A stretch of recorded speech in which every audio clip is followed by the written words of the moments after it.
നമുക്കിനി chocolate factory കാണാൻ പോവാം. വിട്ടുപോയ ഭാഗം പൂരിപ്പിക്കുക എന്നൊക്കെ പറയില്ലേ? അതുപോലെയാണ് കേട്ടോ ഈ വീഡിയോ. ഊട്ടിയിൽ പോയ വിശേഷങ്ങളൊക്കെ ഷെയർ ചെയ്യുന്നതിന്റെ ഇടയിൽ നമ്മളത് ഈ ചോക്ലേറ്റ് ഫാക്ടറി അതിന്റെ വീഡിയോ ഞാൻ വിട്ടുപോയി. നമ്മൾ ഈ ഫാക്ടറിയിലേക്ക് കടക്കുമ്പോൾ തന്നെ ഇതുപോലെ നമുക്ക് കുഞ്ഞു കുഞ്ഞു ചോക്ലേറ്റിന്റെ നട്ടീസ് എങ്ങാണ്ടൊക്കെയാണ് പറയുന്നത്.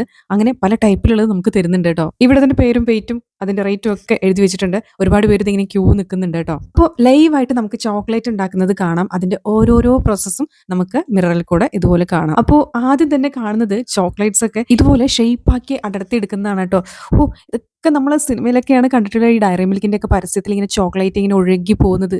അങ്ങനെ ഒഴുകുന്ന ചോക്ലേറ്റും നല്ല കട്ടിയായിട്ടുള്ള ചോക്ലേറ്റും ഒക്കെ ഇവിടെ കണ്ടു. വളരെ ഹൈജീനായിട്ട് ഇത് കണ്ടില്ലേ, കയ്യിലും തലയിലും ഒക്കെ അവർ എല്ലാ ക്യാപ്പൊക്കെ ഇട്ടിട്ടാണ് എല്ലാ കാര്യങ്ങളും ചെയ്യുന്നത്. അത് മാത്രമല്ല കേട്ടോ, നമുക്ക് ഈ ചോക്ലേറ്റ്സിലൊക്കെ ഇടുന്ന നട്ട്സ് ഒക്കെ ഉണ്ടല്ലോ, അത് നമുക്ക് ചാക്ക് കണക്കിന് അവിടെ നിറച്ചിരിക്കുന്നത് കാണാം. അതായത് ബദാം, കാഷ്യൂ അങ്ങനെയുള്ള ഐറ്റംസ് ഒക്കെ. കൊക്കോ ബീൻസും നമുക്ക് ഒരു സൈഡിൽ കാണാം. അങ്ങനെ ആദ്യമായിട്ട് ചോക്ലേറ്റിന്റെ ഒരു ലോകം കാണുന്ന കുട്ടിക്ക് വളരെ വളരെ വളരെ അത്ഭുതം തോന്നുന്ന രീതിയിലാണ് ഇവിടെയുള്ള ഒരു സജ്ജീകരണങ്ങളൊക്കെ. അങ്ങനെ നമ്മൾ ലൈവായിട്ട് എങ്ങനെ ചോക്ലേറ്റ് ഉണ്ടാക്കുന്നു എന്നുള്ളത് കണ്ട ശേഷം നമുക്ക് ചോക്ലേറ്റ് എത്ര തരം ഉണ്ട് എന്നുള്ളത് കൂടി കാണാം. ഇത്രയും വെറൈറ്റി ചോക്ലേറ്റ് ഉള്ളത് കൊണ്ടായിരിക്കും പലരും ഈ ഊട്ടി ചോക്ലേറ്റ് എന്ന് പറയുമ്പോൾ ഇത്രയും ഹൈപ്പ് അല്ലെങ്കിൽ ഇത്രയും ഡിമാൻഡ്. ഊട്ടി പോയി വരുന്ന ഒരാളോട് ആദ്യം നമ്മൾ ചോദിക്കുന്നത് ഊട്ടി ചോക്ലേറ്റ് കൊണ്ടുവന്നോ എന്നുള്ളതായിരിക്കും. എന്നാൽ ഹോണസ്റ്റ്ലി ഞാൻ ഒരു കാര്യം പറയട്ടെ, നമ്മൾ ഊട്ടി ചോക്ലേറ്റ് എന്ന് പറഞ്ഞിട്ട് വഴിയരികുന്നൊക്കെ വാങ്ങുന്ന ഈ ഹോം മെയ്ഡ് ചോക്ലേറ്റ്സ് ഒക്കെ ഉണ്ടല്ലോ, അത് ഒട്ടും തന്നെ ടേസ്റ്റ് ഇല്ലാത്തതും അതുപോലെ തന്നെ ക്വാളിറ്റി എത്രത്തോളം ഉണ്ടെന്നുള്ളത് പോലും എനിക്കറിയില്ല. എനിക്കത് ഫീൽ ചെയ്തിട്ടില്ല എന്നുള്ളതാണ്. പക്ഷെ ഇവിടുത്തെ ചോക്ലേറ്റ്സ് ഉണ്ടല്ലോ, എന്റെ ദൈവമേ, എത്ര വില വരെയുള്ള ചോക്ലേറ്റ്സ് വേണേലും ഉണ്ട് കേട്ടോ. ഇമ്പോർട്ടഡ് ചോക്ലേറ്റ്സ് വരെ.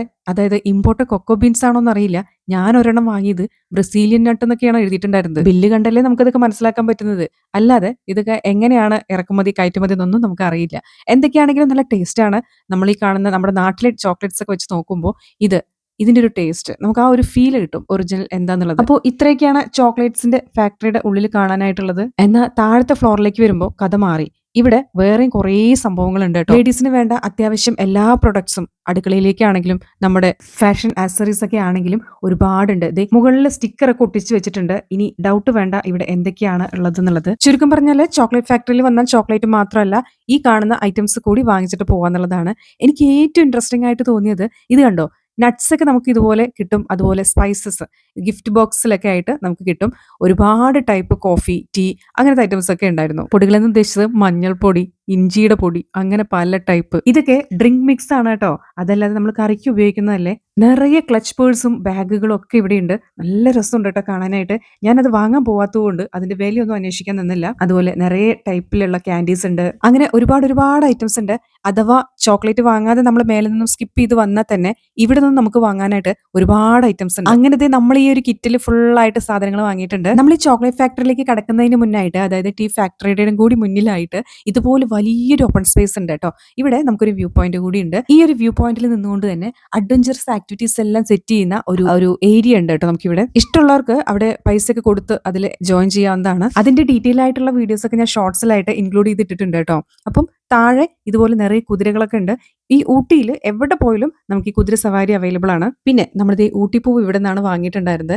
ഊട്ടിപ്പൂവിന്റെ കണ്ടീഷൻ ഞാൻ നേരത്തെ പറഞ്ഞിട്ടുണ്ടായിരുന്നു എന്താണ് ഇപ്പോഴത്തെ അവസ്ഥ. സിനിമയിലൊക്കെ കാണുന്ന പോലെ നല്ല ഭംഗിയുള്ള കുതിരകൾ, അതും വെള്ളയും അതുപോലെ കറുപ്പും കുതിര കാണാനായിട്ട് ഒരു പ്രത്യേക ഭംഗിയാണ് കേട്ടോ. അതിന്റെ ഒരു തലയെടുപ്പും ഗാംഭീര്യവും നടത്തും ഒക്കെ കാണാൻ തന്നെ ഒരു ഭംഗിയാണ്. അതിൽ കയറുന്നത്, അതിന്റെ ഒരു ആക്സറീസ്, അതൊക്കെ കാണാനായിട്ട് രസമാണ് കേട്ടോ. എനിക്ക് എപ്പോഴും ഇതൊരു അത്ഭുതമുള്ള ഒരു കാര്യമാണ്. എന്തൊക്കെയാണെങ്കിലും ഈ ചോക്ലേറ്റ് ഫാക്ടറി നിന്ന് വാങ്ങുമ്പോൾ നമ്മൾ ശ്രദ്ധിക്കേണ്ട ഒരു കാര്യം, വില ആദ്യം നോക്കണം. അതല്ലാതെ ടേസ്റ്റ് നോക്കിയിട്ട് വാങ്ങാൻ പോയി കഴിഞ്ഞാൽ പ്രത്യേകിച്ചും ഡാർക്ക് ചോക്ലേറ്റ്സ് ഒക്കെ നല്ല റേറ്റ് ഉണ്ടാവാൻ സാധ്യതയുണ്ട്. അങ്ങനെ ചെറിയൊരു പണി കിട്ടിയെന്ന് വേണമെങ്കിൽ പറയാം. എന്റെ ഹസ്ബൻഡിനോട് ഡാർക്ക് ചോക്ലേറ്റ് വാങ്ങാൻ പറഞ്ഞപ്പോൾ ആള് ബ്രസീലിയൻ നട്ട്സിന്റെ ഒക്കെ ഒരു ചോക്ലേറ്റ് ആണ് വാങ്ങിയത്. അതിന്റെ വില ഞാനിവിടെ മെൻഷൻ ചെയ്യുന്നില്ല, എന്റെ അമ്മ അറിഞ്ഞ എന്നെ കൊല്ലും. അപ്പോൾ ഇത്രയേ ഉള്ളൂ ഇവിടുത്തെ വിശേഷങ്ങൾ.